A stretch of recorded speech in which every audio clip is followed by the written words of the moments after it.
there, ladies and gentlemen. This is Greg from Demonosophy and Beyond. I'm going to do a book review today. It's actually a very good book. I've been trying to make contact with angels, smooth things out a bit, because if any of you guys know, I don't really vibe that well with angels. I mean, like, some angels are better than others, but in general, I haven't really had too many good experiences with them. However, as a demonosopher, I feel like it is my duty to get to know different kinds of spirits. And if they haven't come against me in a way where they've tried to harm me, then I'm going to continue to feel them out. So, excuse me. I was looking at different ways to contact angels, and most of the time when you get something about angels, it's always fluffy, the right-handed love and light crap. Or it's super duper complex ceremonial stuff that you don't have time to do, not on a regular basis, where the ingredients to set up is almost impossible to get. And I was kind of looking for something that was more my speed, as well as not terribly complex. So I came upon this book called Black Magic Evocation of the Shem Ha Mephorash by G. de Laval. This is what the front of the cover looks like.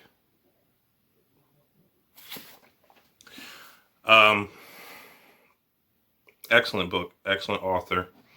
I'm pretty sure it's a pseudonym, unless this guy is, still alive. The book is written from a theistic, satanic perspective,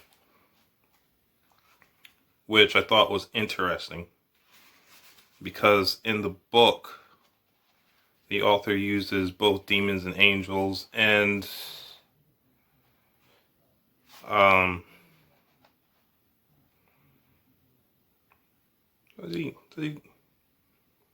he calls upon like Lucifer and Belial and Shem and some other popular demons in order to evoke the angels within. And that raises a lot of questions for people who are familiar with the Christian pantheon and how, like, God is supposed to be the enemy of Satan.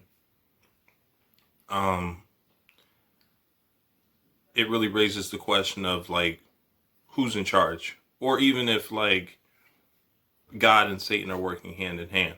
Like, if you're able to evoke these angels, which the 72 Shem Ha Mephorash are supposed to form the secret name of God, supposedly. Also, from my understanding, these 72 angels are kind of like aspects of God. And when they come together, kind of like Constructicons from Transformers, they form God. But separate, they are their own entities. So the fact that this person can use demons, as well as bring up the names of like Lucifer and Satan and stuff like that. This guy is a theistic Satanist. It's interesting that he can actually talk to angels. A good point that was brought up in the book about the Shem Ha Mephorash is that they have a dualistic nature. So in the book, they describe it as an angelic aspect as well as a demonic aspect.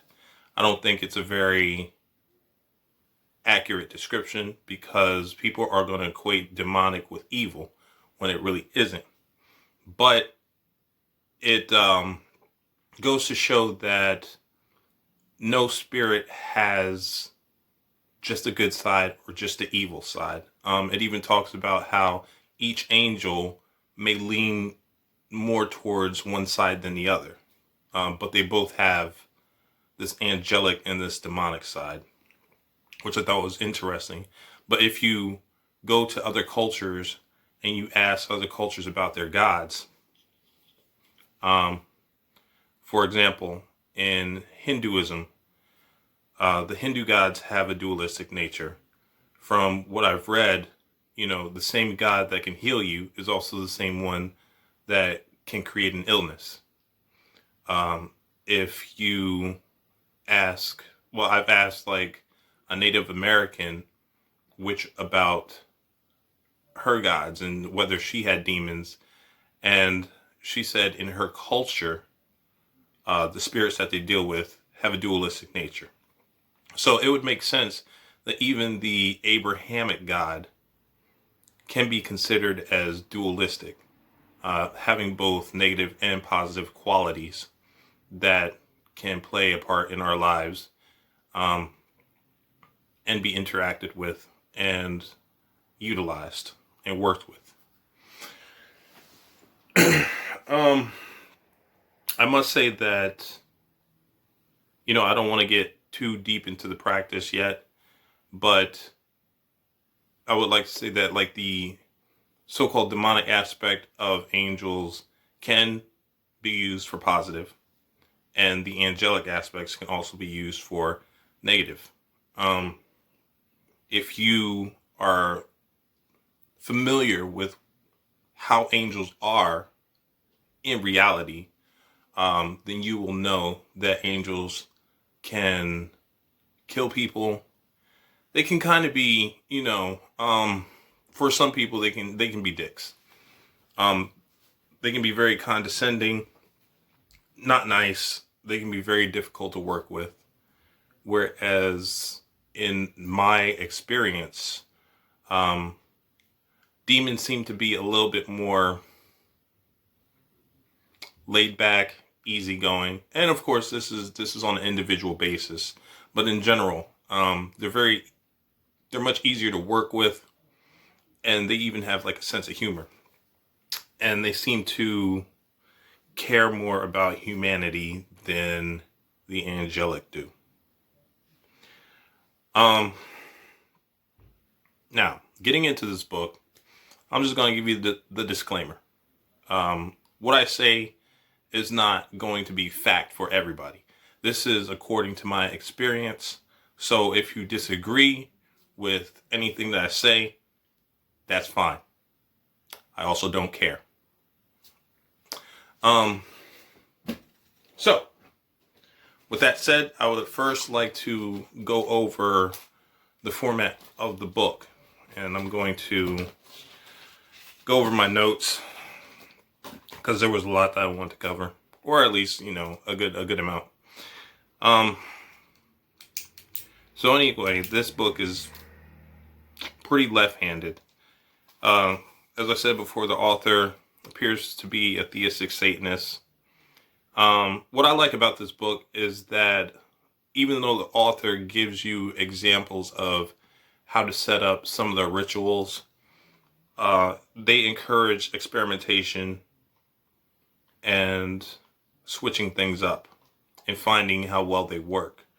As a demonosopher, I can appreciate that.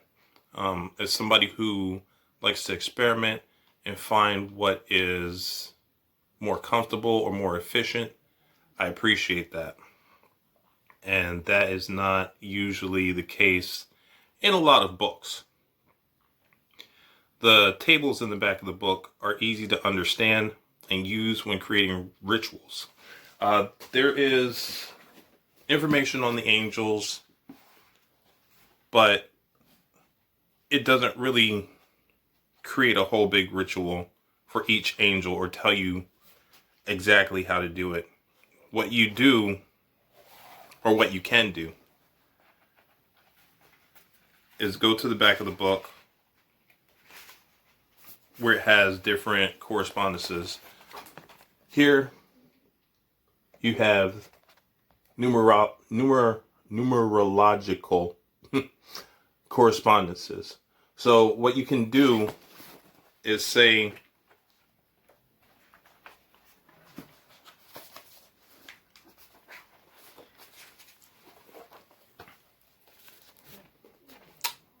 you go to this angel here.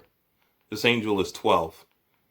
And you look up the numerological correspondence to find out something about the angel.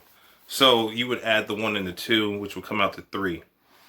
And so one of the aspects of this angel, according to numerology, would be ambition, Jupiter, rising, prosperity, success, leadership, independence.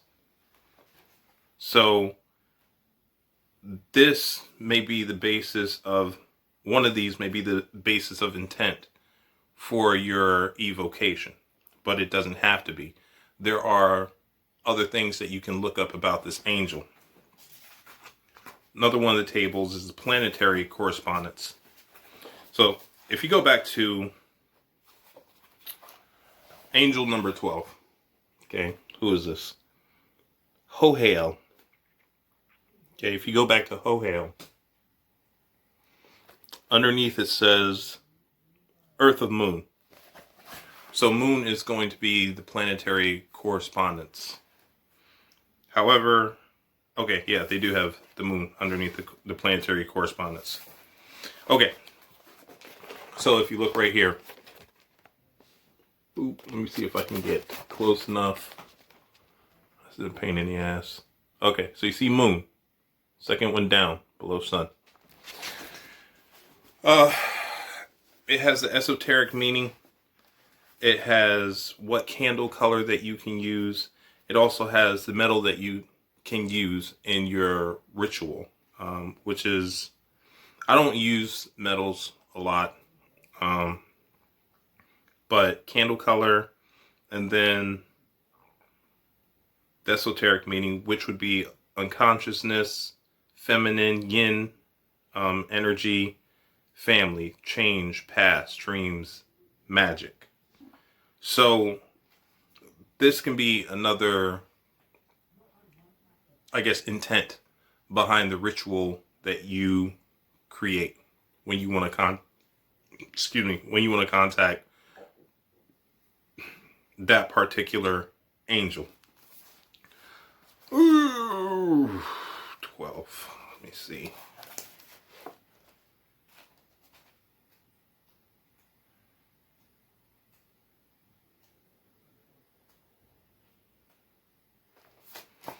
Okay. So the next table we have here is going to be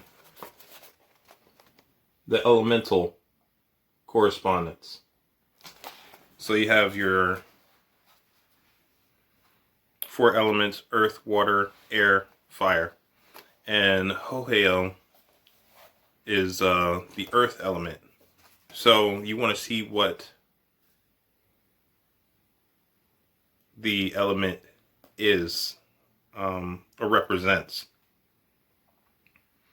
So earth represents the material, money, physical matters, health, children, possessions. And that is interesting because the moon deals with family and earth deals with children. But it doesn't have to be children. It can be something around these other things that you can talk to the angel about. They also have color correspondences. And so you would go back to maybe the candle color, which would be for moon, white, silver, or blue. And you'd want to look up what the colors would mean and decide which color you want to use when it comes to candles, according to what you want from the angel. And they have your color correspondences right here.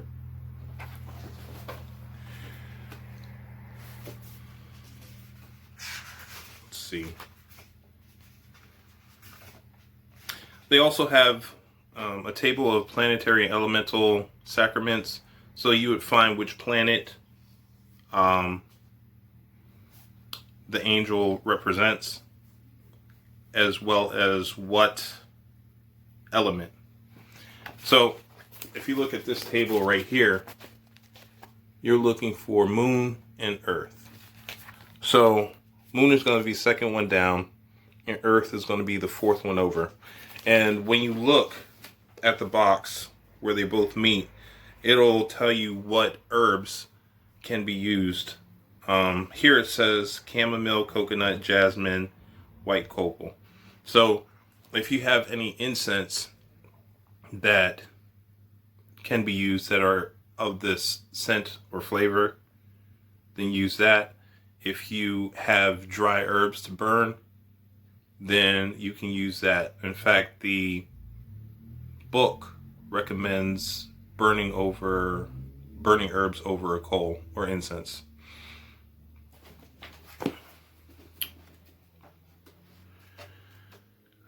Let's see what else I can talk about here. See, did I cover that? Yeah. There's also a table that helps you figure out the different times where evocation of the angel may be strongest, whether it's the time of year or the time of day.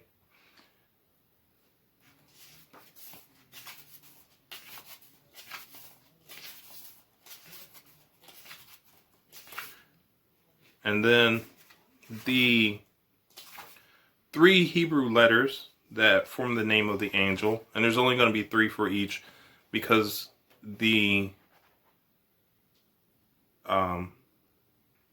Hebrew language written, I believe, does not have any vowels, but each of the letters within the angel's name also have a corresponding card from the major arcana, which is going to be used in ritual as well. So the arcana is going to have different meanings according to, well, what the angel says, really. And they're going to have their own meanings. Everybody is going to interpret the arcana differently. I also know that the minor arcana can be used. There is a diagram that I downloaded, but it's a little bit more confusing to read. And I like this book because the diagrams as well as the tables are not hard to figure out. So I stick with this book.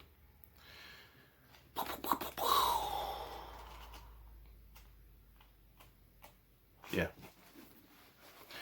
All right, so what they do is they also have a section. Let me see if I can find number 12 again. I lost it.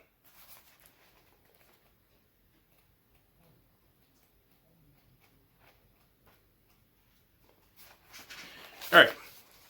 So anyway, they have very clear picture of the sigils.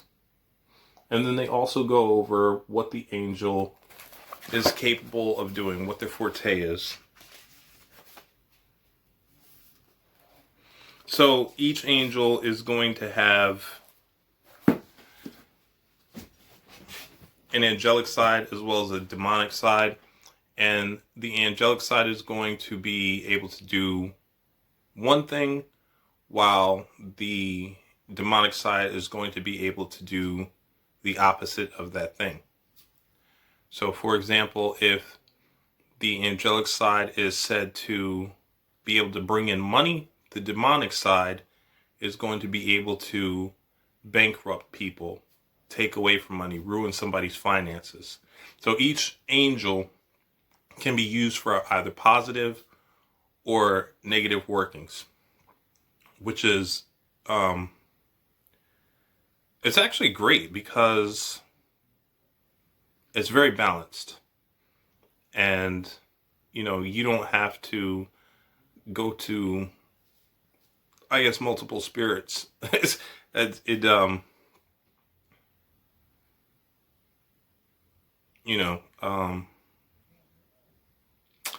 Forget that. So anyway, back to my notes, so I know what the hell I'm talking about, right?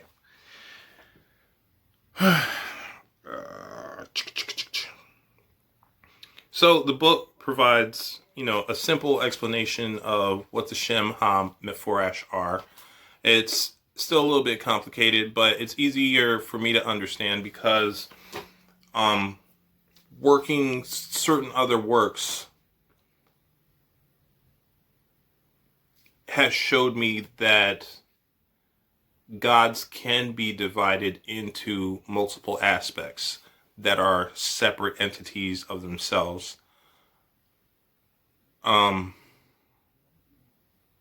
This seems to be the nature of deity, because if you look at the Hindu gods, when the Hindu gods reproduce, the god that the reproduced god comes from is still considered to be the parent god, even though that god is separate. And so it's the same case with these angels and the Abrahamic God.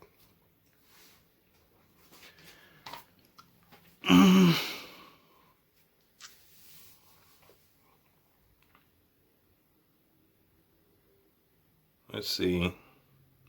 The book is formatted in a way that a novice can perform rituals and create rituals if they apply themselves. Like I said, the explanation of the angels is pretty straightforward. Each angel has their own section where it explains what they do, and the tables allow you to gather whatever you have that corresponds with the angel and form a ceremonial ritual in order to evoke that angel. All you have to do is basically take the template that is given to you at the beginning of the book and replace the elements that are attributed to the example angel with the elements that apply to the angel that you want to contact.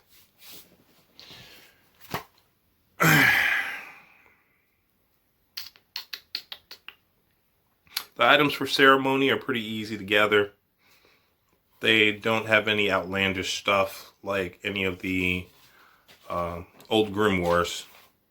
So being able to get the supplies in order to evoke whatever angel that you are looking for should not be hard. If anything, go to Amazon or somewhere else on the internet if you can't find it at your local metaphysical store. All right, so now to talk about the work. This book was like the first time I had ever used any tarot cards in a ceremonial ritual, but I enjoyed it because when you do actually contact the angels, they may use those tarot cards to help communicate a message to you. I've worked with 3 of the angels so far. I'm not going to work with all 72 because I probably won't need to. But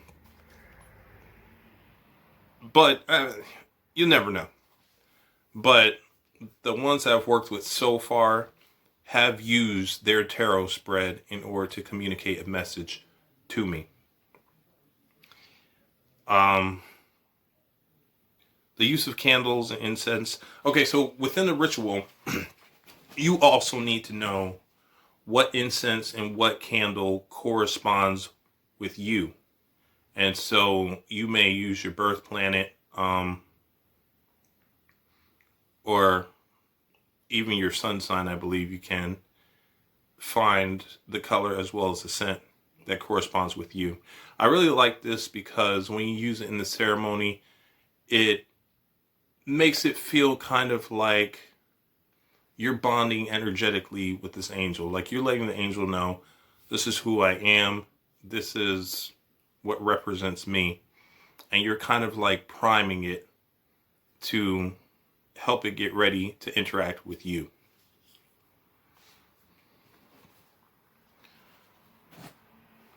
Let's see. And I feel that when you have your candle as well as your scent along with the scent of the angels, like I feel like it makes the connection easier. Book addresses the dualistic nature of angels and ultimately the Abrahamic God. Already talked about that. I talked about how accessing the angelic and demonic changes up the spell work. Now, in order to evoke these angels, I personally use the power of Hecate in order to call these angels into my workspace. And that has worked very well. I'm not a Satanist.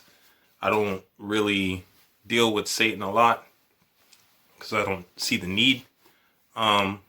So I do not use a lot of the names that are in the template for the ceremony. Instead, what I do is I use Hecate's name and different descriptions of her, different epitaphs,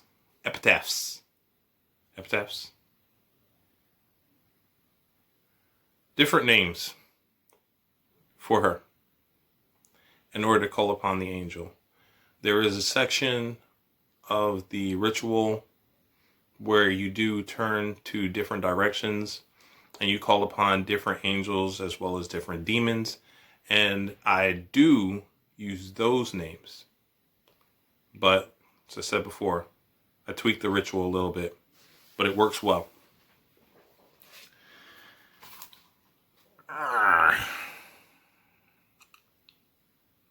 So the surprising thing about these angels, the Shem, is that I really haven't had any problems with them. They haven't come off as condescending. They are more willing to give information. They won't always answer your questions, but they answer more of your questions than regular angels have. In my experience, like I'm saying, there are some people who talk to angels all the time. There's some people who get answers from angels all the time. With me, these angels are a little bit more loose-lipped than the ones that I've dealt with earlier. So they've ranged from extremely civil to nice even.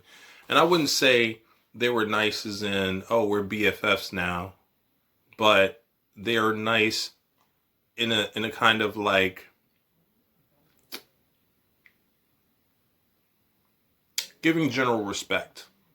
Or if you're in a work setting and let's say I'm a customer and I come to somebody who works at a Walmart, they're generally going to be nice. And as long as I don't act like an ass, like they're going to stay nice. And that's how it feels like when I'm interacting with some of the angels of the Shem Mephorash. These angels, one of them actually told me that they use a fraction of their power to communicate. And they do this. This angel did this by giving me a vision and coming to me in the form of a halo of waterfalls. And so when I was asking what this meant, the angel broke it down for me, where the waterfalls were a very powerful force, but in the vision, I was away from the waterfall and around the outer edge of the halo of waterfalls. And at the outer edge, the water was very calm. And so when I asked the angel what it meant, it basically translated to the fact that I can touch the water, but I'm not feeling the full effect of this angel's power. And that is probably a good thing, because it shows its control and the fact that it's not trying to overload me is good, because I've been basically, I had one time when I was overwhelmed by an angel, and I don't know if that was on purpose or not, but it was not comfortable. Let's see. Personally, for me, the demonic aspects of the angels are more forthcoming with information. The book says that whether or not you're addressing the demonic or the angelic aspect of an angel, it's still going to be the same spirit. So I don't know why it is more willing to talk with his demonic aspect, but for me it makes sense, since I mostly deal with the demonic. As long as I get the information, I really don't care where it comes from. Some angels will admit to being pieces of God, but won't say the name or acknowledge the name. Yeah, that was a real thing, a real weird thing for me. When I was questioning one of the angels, I asked it, and I said, are you part of God? Or are you a piece of God? And the angel said yes. So, me, I don't consider the Abrahamic God to be with the big G. So, just to get more clarification, I asked if it was the Abrahamic God. And the funny thing is that this angel seemed confused. And it kind of like asked me, it was like, Abrahamic God? I'm like, yeah, Yahweh, Jehovah, are you part of that particular God? And it didn't answer me. And that was one of the examples of when it just chose not to answer a question I gave it. I found that kind of strange, but whatever. Despite having demonic aspects, none of the angels came off as threatening or malicious. At no point did I feel like I was ever in danger. At no point did I ever feel like, as a human being, I was hated by any of the angels. And this differed greatly from the other angels I had dealt with. Not all, but some of the angels appear to be gender fluid. One of the angels that I dealt with changed genders mid-vision. No biggie. We all know that spirits may tend to have a favorite form, but they can switch genders since they don't have one, and they're pretty much pure energy.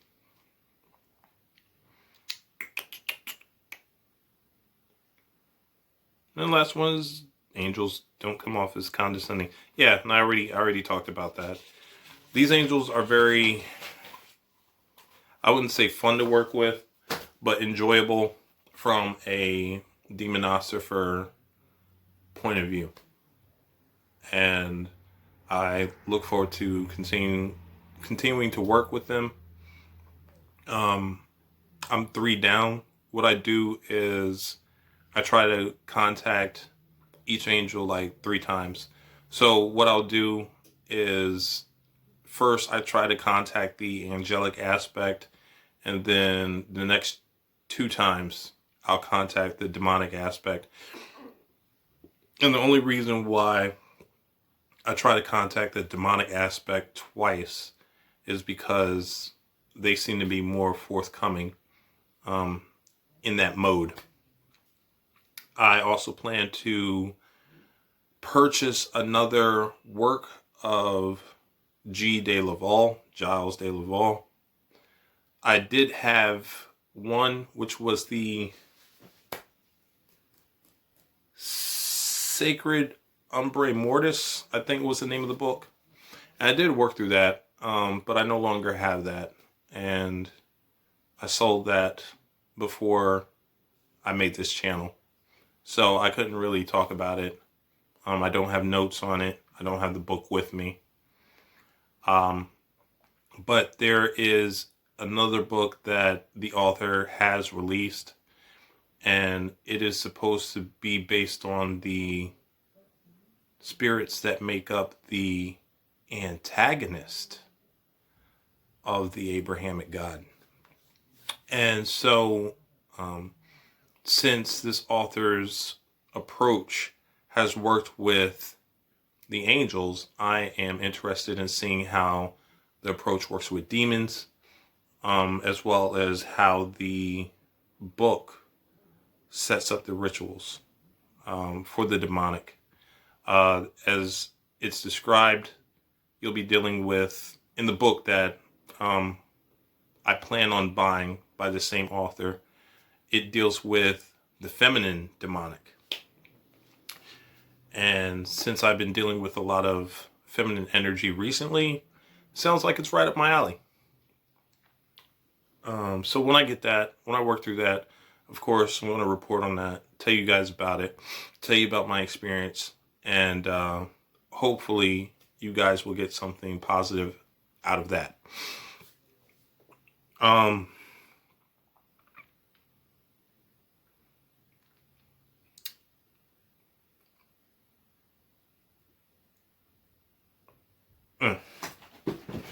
So anyway, I have over 500 subscribers now. I really didn't think that it would get this big, like have this many people giving my channel attention. I'm actually very happy. I appreciate you guys. I appreciate your input. I appreciate it when you recommend books to me. I appreciate you telling me about your magical experiences. Even the weird Christians or the occasional troll, it makes my life a little bit interesting dealing with them. And I don't always consider that a negative thing. And so, hell, I like to give my thanks to them too. I would like to reiterate that everything that I tell people is from my experience. I don't say it like it's fact. I don't believe magicians should be cookie cutter and should be the same. So take my experiences for what it is. If you've dealt with something similar, then you know that, it can serve as validation, but it doesn't need to be. I don't need to be validated. Neither do you, because you know what you experience.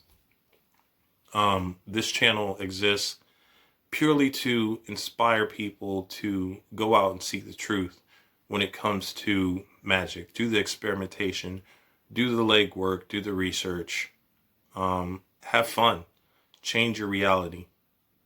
And for the people who are against that, well, screw them, So I would just like to tell everybody, have a good night. Hopefully my book review will help somebody out, whether it pertains to whether they want to buy a book or whether it adds a new dimension to their work, or it enlightens, an area of their practice that they may have had questions about. So, have a good night, guys, and I'll talk to you later.